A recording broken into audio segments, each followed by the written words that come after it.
everyone. Thank you so much for joining us at BYOB. In addition to the various sessions that we hope you'll enjoy, we have the absolute privilege and pleasure of bringing to you this exclusive behind the scenes of successful collaboration session, speaking with one of our favorite clients about the journey of our successful partnership. So our clients are at the heart of everything that we do here at Shaped By. The outcome, the business outcome is always what we're all working towards, bringing value to the business, the bottom line, but at the same time, enjoying the process and developing meaningful long-term relationships with people near and far along the way is just as important to us. I'm Wei Key, Client Services Director. I head up our Client Services team here at Shaped By, and we're here, my team and I are here to make sure that we deliver on the promises that we make to all of our clients. With me today is Tom Ovens, our Creative Director, and Mike O'Malley, CMO of No Name Security, someone whom we've had the pleasure to meet, to work with, and to get to know over the past year. I'm going to let them introduce themselves. Tom? Hi, I'm Tom Ovens. I'm the creative director here at ShapeBuy. So it's my job to manage the creative and design team and try and push the boundaries of all of the briefs, think outside of the briefs, and ultimately deliver results for our clients. Hi, I'm Mike O'Malley. I'm the CMO of No Name Security, a API security company founded in 2020 and quickly growing as we have established a brand new security category. Hey, Mike, thank you for taking the time out of your busy schedule to join us today. So to start, tell us a little bit about what it's like leading the marketing for a company like No Name, a startup that achieved the holy grail of unicorn status within a year of operations.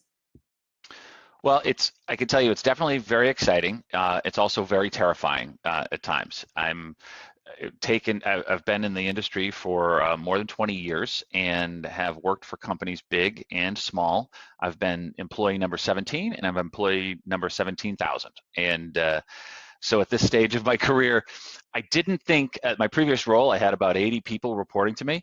And I didn't think I would go back into a startup, but the story and the people and the technology at No Name were so compelling.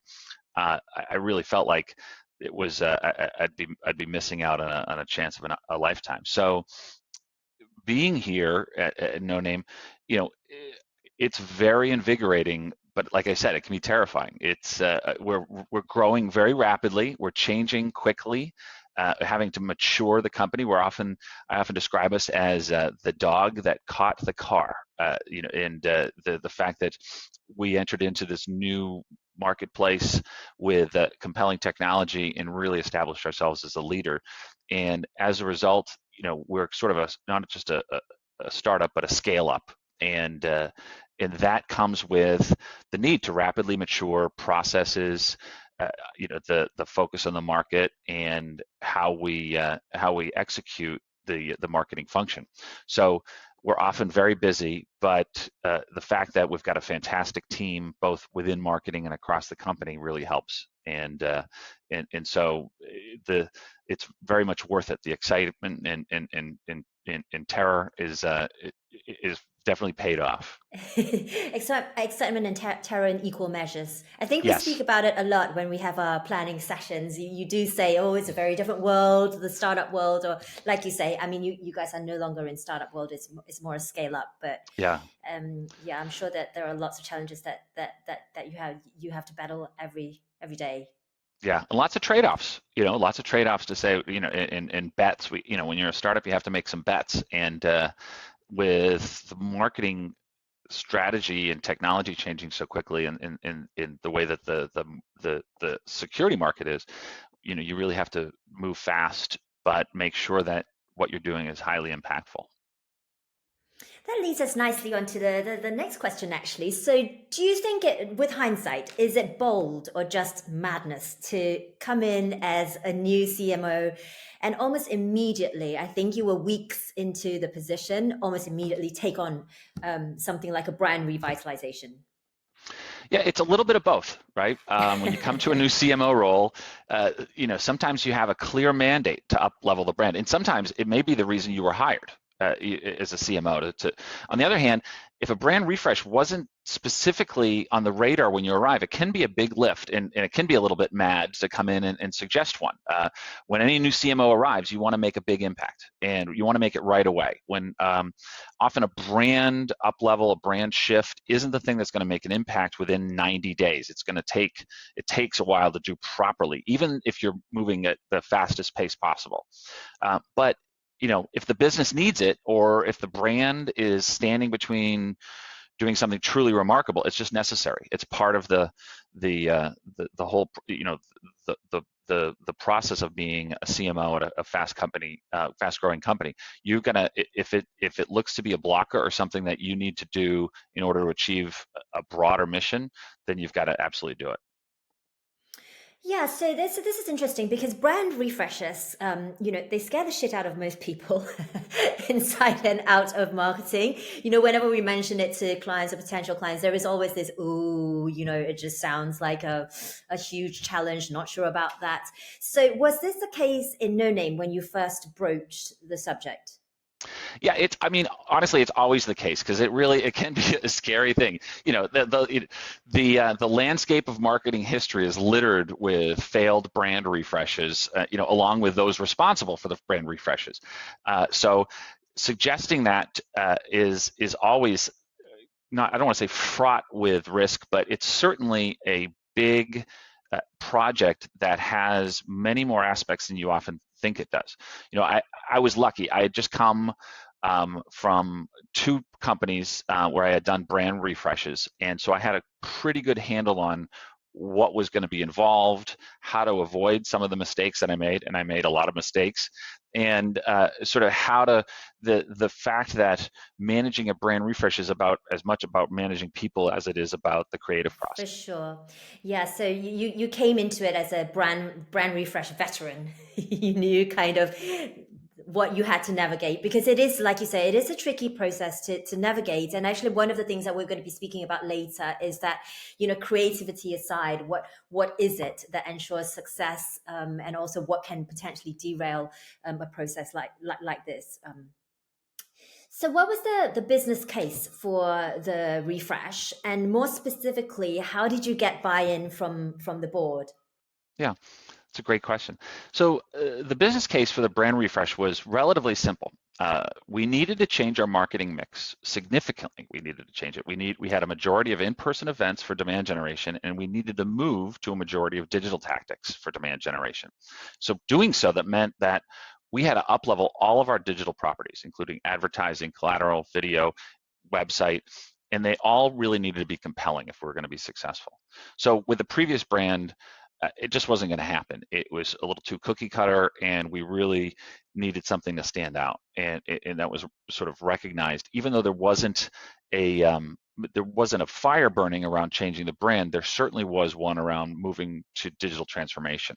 How do you normally, this is not one of the questions I had here actually, but how do you pick the optimal number of stakeholders and the kind of the designations of the stakeholders?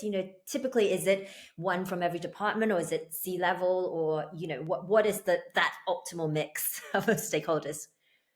That's a great question, because to me it's always different, right? Usually you have, okay, here are at the executive level, you'll have, sometimes everyone will want to be involved, or just you can tell one or two will want to be involved. And then you look at people who are almost brand ambassadors across the company, who are often looked to as somebody who represents the company. You have to make sure that there are people out there that that you're identifying those people out there with strong voices and engage them, because while it can't derail the whole thing, it can make it more difficult. And especially in a small company or a growing company, everybody's voice really matters. When you're less than 200 people, when you're 300 people, everybody's voice really is something that gets heard. So you have to make sure that as many of those voices you're addressing, and there's an art to it. My recommendation to everybody is make sure that the management team's on board, make sure you've got a champion at the board of directors, make sure that your marketing team is excited about this, because your own team can be like, if they're not excited or engaged, they're the ones who have to implement it. And if they don't feel like they're part of that, it won't be as good a process. or a good as a result. Yeah, and how do you make sure that you invite input and so everybody feels that they have a voice and they're heard, but that there is, that there is that one person who then makes that decision. So it's not, a case of too many cooks. It's quite a fine balance, isn't it? It's very much so. And, I rely on my team a lot for input and ideas, knowing that I'm definitely not the smartest guy in the room most of the time. So and I had this situation last fall when we were going through it. I presented my team and we had great arguments one way or the other. But at the end of the day, you're sort of the one responsible for it. And you have to have that ownership. You're the one who's presenting the idea. You have to really believe in it when you're presenting it to the executive team or the board or to the rest of the world. And if you don't feel comfortable with that, you're already starting a little bit behind. Yeah, I think for us from the other side of the fence, this is such a key part of success is that that there are various kind of sometimes conflicting opinions because brands can rebrands can be subjective. It is kind of creative after all. So it is so important for us that on the client side there is that one unifying one person or a team of people who can unify the voice. It's interesting because obviously we at the time we didn't kind of converse around this and that, but our process was very similar to yours in terms of how we wanted to manage the stakeholders. So in terms of our management of working with yourselves and the other key stakeholders we had access to, we saw it equally as critical because we know that subjectivity can creep in. We know that different roles and remits require different elements, and so we were just as keen as it sounds like yourself was to ensure that as we went through that process and some elements of subjectivity creep in, that we had some evidence-based, research and discussions and things like that we could then draw upon. And we found that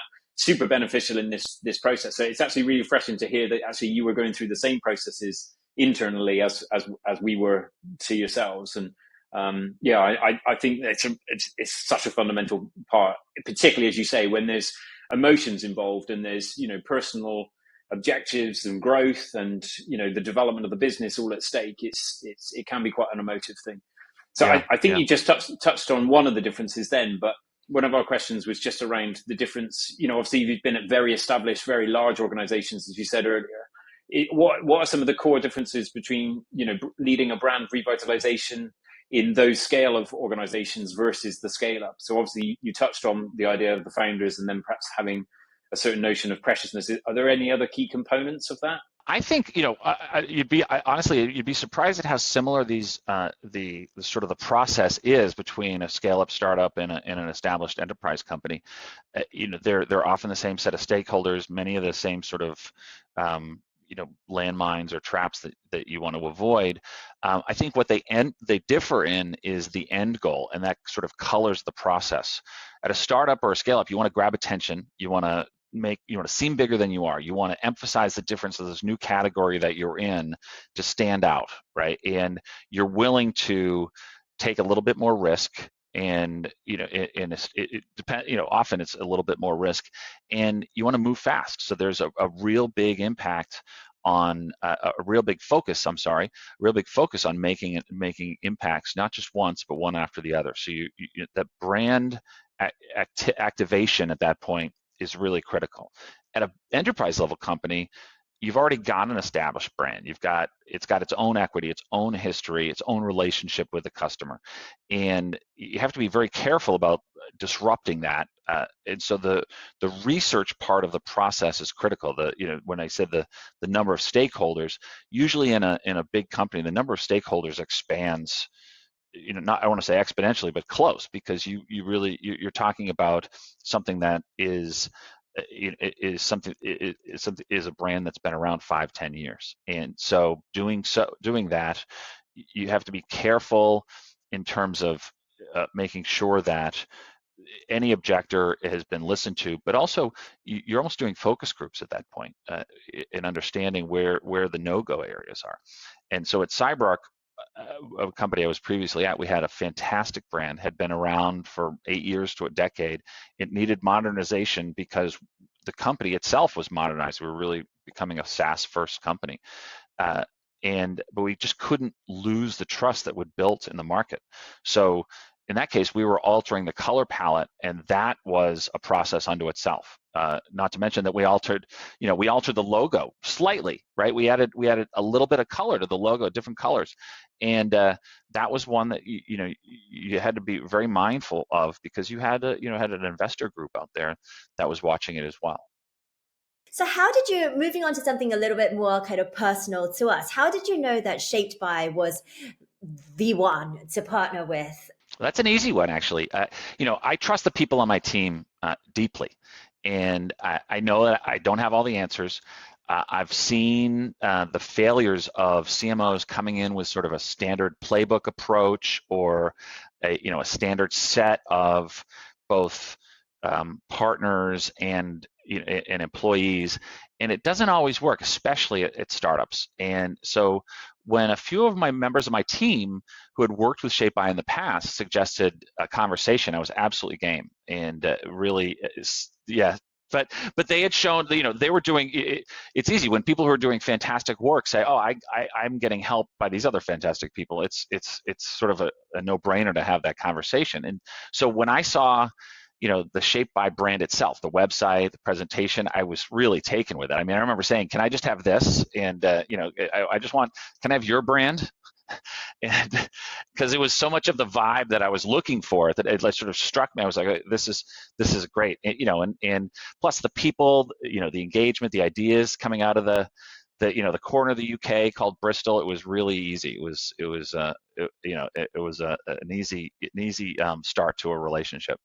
That's so lovely to hear. And, it's to your point, that we do find that usually when CMOs, start a new role, they do like to bring in their own army, and they usually like to bring in their own agency. So it's really lovely to hear that, you trusted your team who recommended us, and to them, we will always be very, very thankful. Yeah, I mean, CMOs are always wrong, right? And so,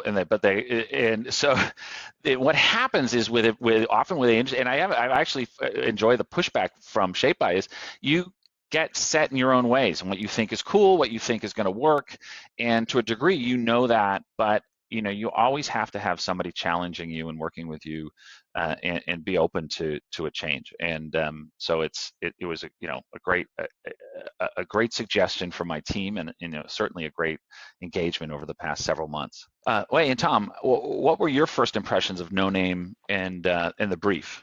So I remember our first meeting really well, actually. And Larissa, whom we've just spoken about, who recommended us, and I think Harold had worked with us before. We love Harold.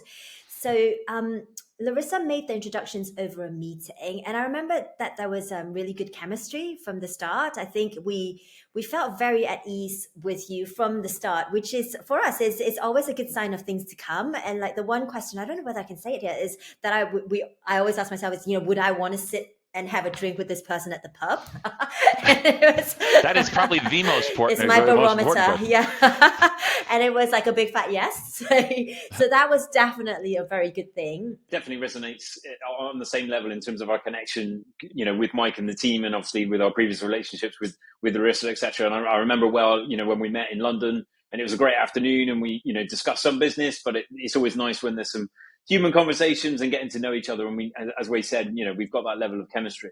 And then I think beyond that, obviously I was looking at some of the more practical components of how we would start the job and working through the process of the project, etc. And I think the moment we started to scratch the surface of looking into the brief and the objectives, and as you say, digital transformation and refreshing the brand and getting a sense of yourselves and, the personality that the brand needed to evoke, we could just see so quickly the disconnect and the body of work that kind of needed to happen, because you were also personable. You were also dynamic and progressive. There was this disruptor edge to you, and yet it felt like the brand, through the rapid growth, had just trickled behind who you were as individuals and as an organization. And so it was really exciting for me to have that opportunity to see that disconnect, and then to start to take the steps to kind of bridge that gap, and to be more reflective of you and your organization and your ambitions and goals, and to just not wholesale change things, if anything, just to recenter, the outward facing representation of No Name. So yeah, I really remember the overarching impression of just being kind of excitement to dive into the task at hand, and to work closely with you all to kind of deliver it. So, Tom, why was this a brand revitalization as opposed to sort of a rebrand? what's the difference in your eyes? Why is that important? And what should you consider? I can ask this even again, is weighing up a major change to any company's brand. It's a good question, and it's something that we discuss a lot with internally and with our clients and with anyone that's looking to kind of revitalize, refresh, or reimagine the business. And I think fundamentally our definition or our thinking around it is, if fundamentally you're not changing the values of your business, you're not necessarily changing the core proposition of the business, you're not trying to enter wholesale new markets or industries, etc. There's rarely a need to change a brand fully, and usually a refresh or a revitalization, however you want to label it, can be very effective in enabling you to meet those goals. So, in your instance, as we've been discussing, it was around being more digitally focused, being more represented across social platforms and other content platforms, being more expressive as a brand, being more reflective of you as a brand. And that to us didn't need a wholesale new brand, new word mark, new brand mark, whole new name, whole new message. Really what it needed was a reinvigoration of where it was to be more reflective of what you were. And I think that to me is the core of the distinction between a rebrand and a revitalization is, are we just re-examining the journey that brand has been on and recentering it? Or are we looking to reimagine the core objective or the core meaning of that brand, in which case it may well be more appropriate to look at a rebrand as a wholesale. But so much can be done through visual language, through messaging, through the execution of the piece, through where you choose to execute the brand in terms of how that brand is then represented.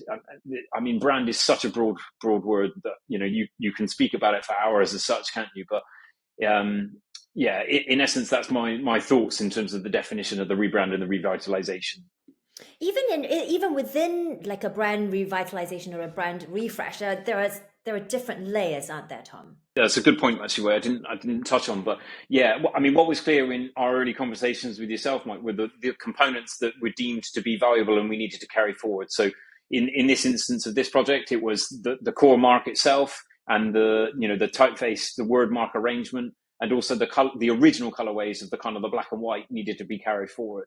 And pretty much everything else was up for grabs in this. But different revitalizations might be different things. It might be that we can, you touched on earlier, we might be able to tweak a color, or we might be able to tweak a typeface, or reimagine that word, or you may be able to reimagine the messaging or the messaging structure or a tone, or different parameters can be set for the refresh or revitalization in different contexts as they need to.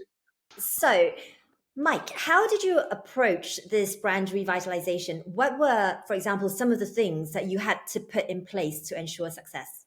I think when we first took a look at it, we had to be clear that we wanted to work or elevate the original brand approach when the company started. And it was heavy on black with, not blue, with some white, and we needed to really add in some more punch because it could be, while interesting, was stark. We also didn't want to look like every other cybersecurity startup. It's hard not to because when you're moving fast, you're like, okay, I know that works. I'm gonna use it, and it's easy to see when there's been a formula applied to a brand.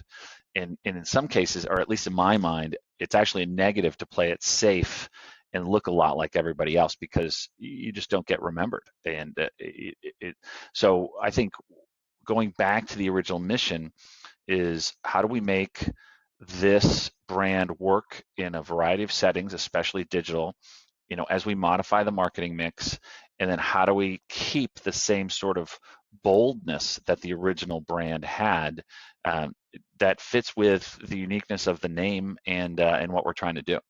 In our discovery process, we uncovered the desire to retain No Name's kind of authentic, disruptive roots, but also to kind of move towards a more mature brand. So one that could kind of represent trust and build kind of rapport with the audience and was able to hold its own in the marketplace full of already, established players. So how important was that nugget of insight as such as we went through this process? Oh, it was critical. I mean, it was essentially what I had in mind. And it was really refreshing that we had a partner, that got us. You were clearly listening to what we were saying. So it made the rest of the process a lot easier. to say, okay, they understand the mission, they understand where where the parameters of where we can go and you can't go, but they understand what our goals are. So to have that puts a lot of comfort in a marketer's brain to think, okay, we're a CMO's brain to say, we already have these established sort of requirements, and the team that I'm working with gets that, and they're able to articulate it. So I think it's a very important piece of insight.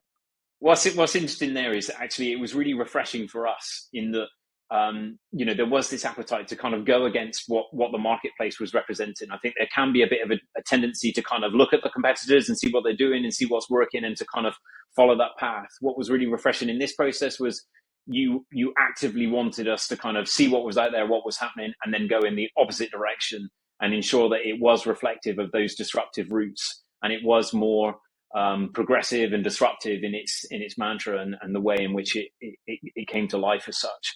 And also to kind of see that through. I think some people might ask for that, and then in seeing that presented back to themselves could have a kind of a nervous reaction. And so I think that's what we really valued about the partnership, was actually, as you say, having a partner that knew their minds, they knew what they wanted, and then when we presented back the options that were kind of in line with that, you fully embraced it, and other than kind of minor feedback and direction and development of the piece, we were broadly on the same page in our thinking in the delivery of the aesthetic. So how do you balance staying true to No Name's authentic self while fulfilling the ambition that we have? It's a good question. In this case, I think it was relatively straightforward because they were sort of one and the same. The authentic self really was the ambition in this sense, and I think what was key was the early phase of that process and the conversations that we had with you and your team to try to identify both what the authentic self was, but then also what that wider ambition was. And I think in this particular instance, not all instances, those two were quite aligned in this case. And so it was really around just trying to ensure that all of the work we did, all of the thinking, and then the development of the visual execution of those pieces stayed true to that core insight that we gleaned at that early stage. Wei, outside of creativity, what's the secret sauce for a successful brand revitalization?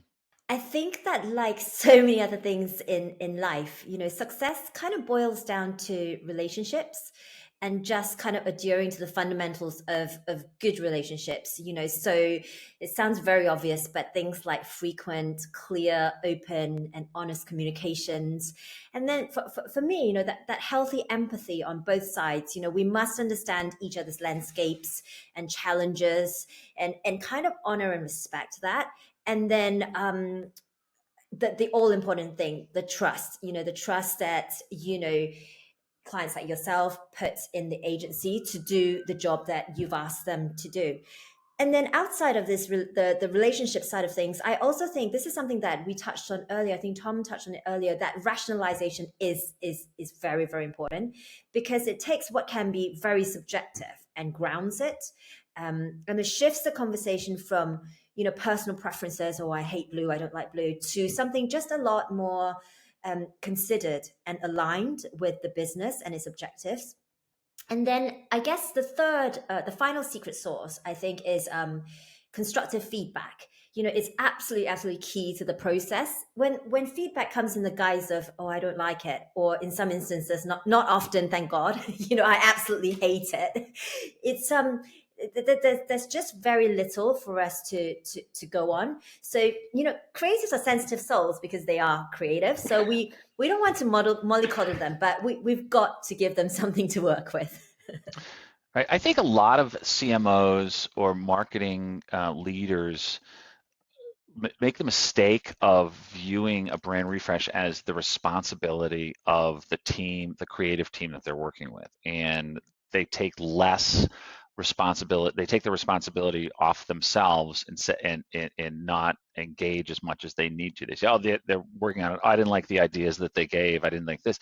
Well, you've got to give direction or feedback to make the process successful. Otherwise, you just become sort of a like you'd said, oh, I don't like this, I don't like that, but then you're not providing input as to what's critical to the company and to the brand. As a CMO, you own that brand, and if you're can be indecisive or not clear to that, and can't really articulate it or react to things articulately, it's really on you if it fails.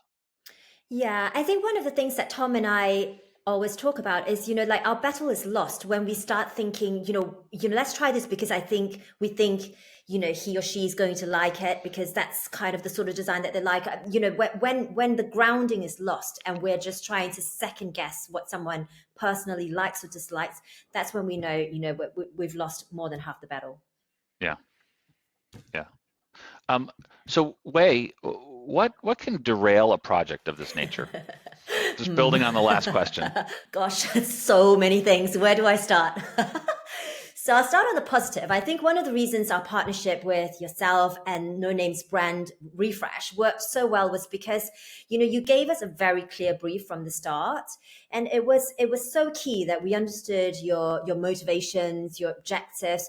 And importantly, we were very clear on the extent of the exercise. So what the non-negotiables were, which we touched on earlier, the equity you were looking to retain, and where we could really, look to push the boat out. And the discovery process, again, something we touched on, involving key stakeholders was just a great way to bring them on the same journey. So often brand revitalizations go belly up because stakeholders, they're just not buying into it, and they're skeptical, and then they're just blockers throughout the process, and nobody can move forward with it. And last but not least, you gave us that creative license to push boundaries where possible. I think, Mike, you and I spoke about this when we last met for a planning session. I can't remember what you called it, but I think it was something along the lines of sympathetic or token brand refreshes. What did you call it? Like where I'm trying to remember. I honestly, so many words come out of my mouth that I remember afterwards just thinking I needed my AI bot with me because I can't remember. Exactly. Yeah, I think it might just be token refreshes or sort of a rote refresh. And doing so because it's. If you're just sort of like, yeah, let's just kind of do this by a playbook, or we have to sort of do it. It's not, you're not taking it personally, and in many cases, especially with a brand, it's a very personal, project. Yeah, absolutely. So that's one of the things that can derail it because these token or sympathetic brand refreshes they become a little bit of a pointless exercise because the agency's hands are just really tied because fundamentally, I think the key stakeholders may just not be comfortable with moving on from what they already have. So so there are so many more things that can derail a project, but those are some of probably my top three. That's great. So just to switch to Tom, there's some beautiful motion in the brand. I really enjoy what we're able to come up with in terms of how to express the company in different ways. Why was it important to have motion graphics front of mind? It was so fundamental, I think, in our thinking, and really, I think it's so fundamental in all brands now, and any visual language. I mean, whenever we think about brands and the way in which they communicate themselves, we tend to think of it as a kind of a toolkit. Emotion is just a really fundamental tool to have in that toolkit to be more expressive, communicative, and to drive kind of engagement. It enables you to be kind of more emotive, more expressive. It enables you to drive emotions. It can help to deliver messaging much more succinctly. And just a simple movement of a square on a page can mean an awful lot compared to a static square on a page, for example. And so it felt so in tune with the task at hand here of a digital transformation, of refreshing the brand, and also enabling, this simple square with this serif N to become an entity that could communicate in a unique and much more ownable way. And so more so than we would normally consider it, motion was a true fundamental aspect of this revitalization. It had to happen to enable the brand to be as expressive as it now is. Mike, can you talk about how you wanted to be distinctive in the category, what you wanted to avoid, and the opportunities you saw? Sure. So we have a distinctive name, and to many folks, it might be a nightmare. To me, it was sort of a dream that we had this really distinctive name. And so even when the conversation, they said, well, no name, that's a strange name. We had that as a level of equity that you rarely have right out of the gate. And so you say, let's not spoil that, right? Let's actually be distinctive. And I also saw a lot of people, I've been through technology shifts a number of times, and at the first stage of it, a lot of companies will start to dive right in. So you'll see an explosion of companies interested in the space, regardless of whether they actually can do what you can do, or they actually have the product.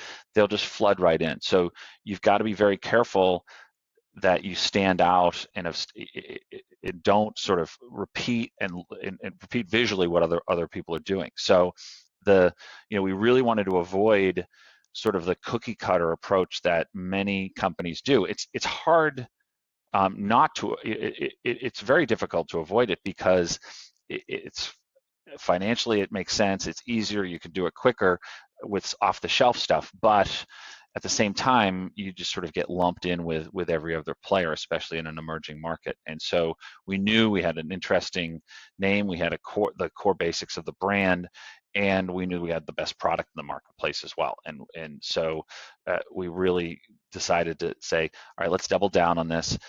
In terms of opportunities, because we had started to sell to Fortune 500, Fortune 1000, we also had the view to a couple of years from now, where we say, okay, what do we want to look like? What kind of trusted brand do we want to look like versus a startup brand? And so how do we balance the newness and sort of the punch of a new no-name brand, but at the same time, an enterprise buyer comes in and looks at it and says, okay, this is a company that knows what it's doing. It's not running around trying to do 100 things. This company has an established brand and an established personality.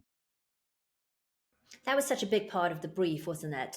Kind of to stay true to your authentic self, to kind of hang on to, just the value of that disruptiveness, but to be able to punch above your weight and just kind of go along that maturity, that journey of maturity. Absolutely.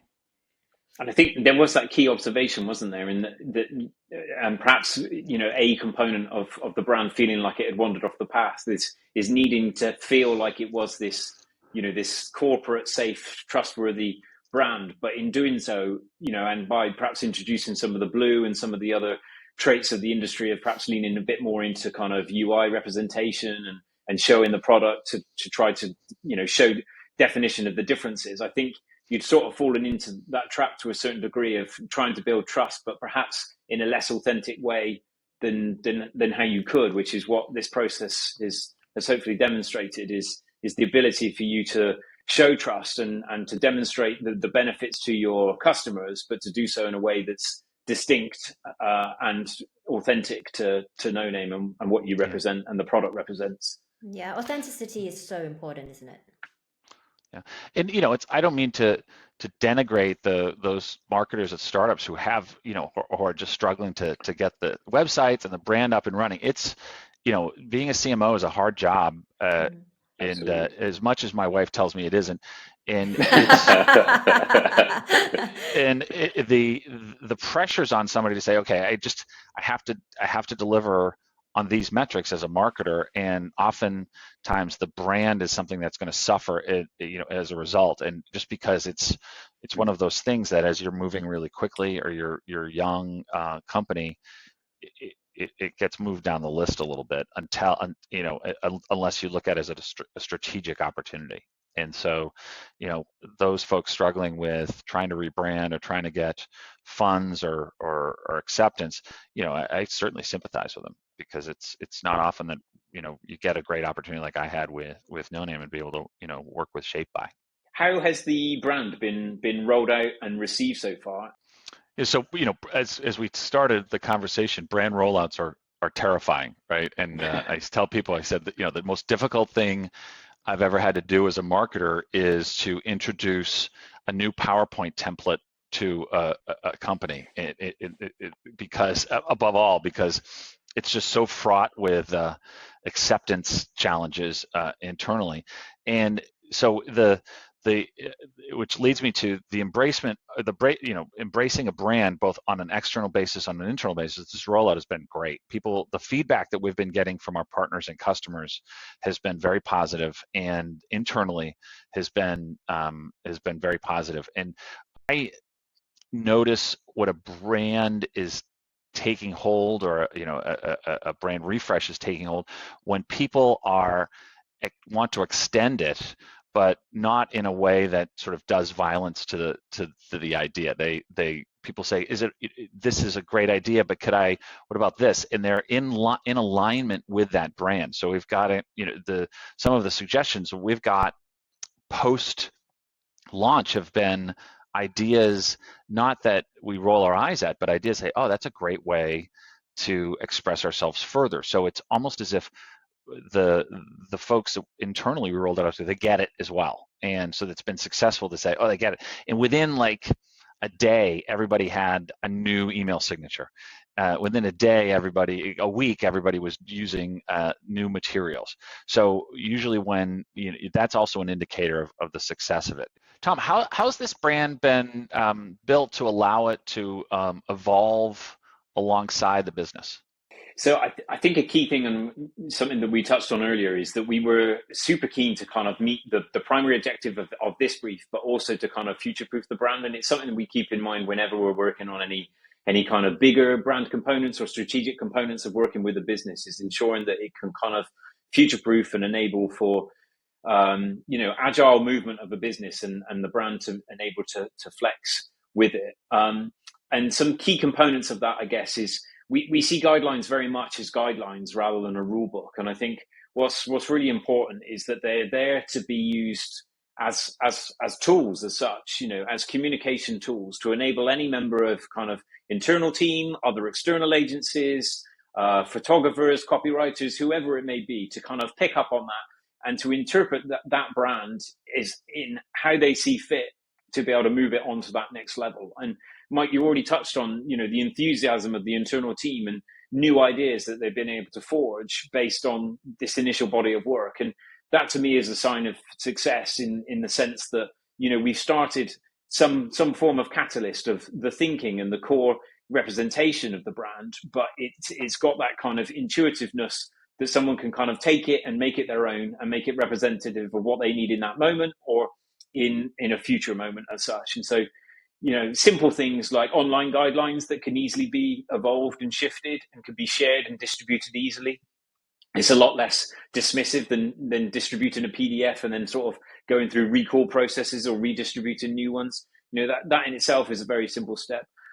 Taking stakeholders on the journey with you, ensuring that there's really good understanding of what expectations are, what roles and remits are, where the brand can flex and not flex. All of these, smaller components make such a difference to the brand being able to kind of grow and evolve as the business does. And for the teams that need, to have access to that, to have that access and to make the brand what they need it to be. Yeah, it's so hard to, as a company evolves, like all the things you mentioned are really powerful to keep it on track. Startups, scale-ups often suffer from the shiny object syndrome. Oh, look at that, a squirrel. And so it's hard not to, to say and when you're just getting sick of what you've done, whether it's copywriting or brand or anything, it's just sinking in elsewhere and outside. And so having a brand that evolves alongside the company, and one that there's room there for even more, helps with that shiny object syndrome quite a bit. And because it's surprising once you get a CEO going through a brand refresh, they'll come back in a year and say, well, let's do it again. And you're like, no. That's when you run. Run for the hills. Exactly. After the squirrels. Yeah. So for all the scale-ups out there who think that a brand revitalization isn't for them, what would you say? I would take a hard look at what you're competing with out in the marketplace, not just in terms of the technology competitors or vendors that you're competing with, but mind share and attention. it's in a lot of the times I think I'd mentioned a brand refresh gets put down. They say, well, I'd rather spend that money on demand gen, or I'd rather spend.